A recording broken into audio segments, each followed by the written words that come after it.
अस्सलाम वालेकुम नाज़रीन, आज हम आपको इस वीडियो में बताएंगे अल्लाह ताला के साथ हुस्न ज़न रखने का एक अजीब वाक़या। तो चलिए वीडियो को शुरू करते हैं। बिस्मिल्लाहिर्रहमानिर्रहीम। एक बुज़ुर्ग ने दुआ मांगी कि अल्लाह, इस वक्त जो आदमी सबसे ज़्यादा गुनाहगार है, मैं उस बंदे को देखना चाहता हूँ। अल्लाह रब्बुल इज़्ज़त ने इल्हाम फरमाया कि फला जगह पर ऐसा आदमी रहता है। वहाँ पहुँचे तो देखा कि एक नौजवान अपने जवानी के कामों में मस्त बैठा है। न उसे सूरज निकलने की परवाह है और न डूबने की फिक्र। वो अपनी शहवात में ज़िंदगी गुजार रहा है। एक लम्हा भी अल्लाह ताला की तरफ मुतवज्जा नहीं हो रहा, गुनाहों पे गुनाह कर रहा है। उसे देखकर आप वापस तशरीफ़ ले आए।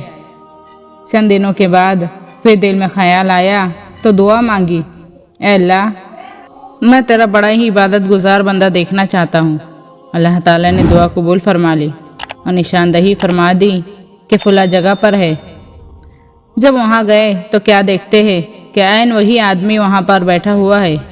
बड़े हैरान हुए। दुआ मांगी कि या अल्लाह, ये क्या मामला है? सबसे गुनाहगार भी यही है और सबसे ज़्यादा नेकोकार भी यही है। इरशाद फरमाया कि अभी चंद दिन पहले उसका बीवी से झगड़ा हुआ।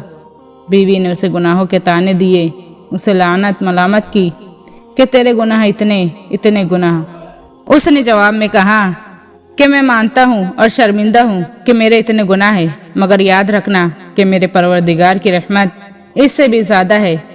हमें उसका हुस्न ज़न पसंद आया और हमने उसके तमाम गुनाहों को नेकियों में तब्दील फरमा दिया। सुबहान अल्लाह। इसीलिए सच कहा गया है कि कितने बड़े हैं हौसले परवरदिगार के। उम्मीद है कि आप लोगों को वीडियो पसंद आई, तो वीडियो को लाइक, शेयर और सब्सक्राइब करें। तो मिलते हैं अगली वीडियो में। जब तक के लिए अल्लाह हाफिज़।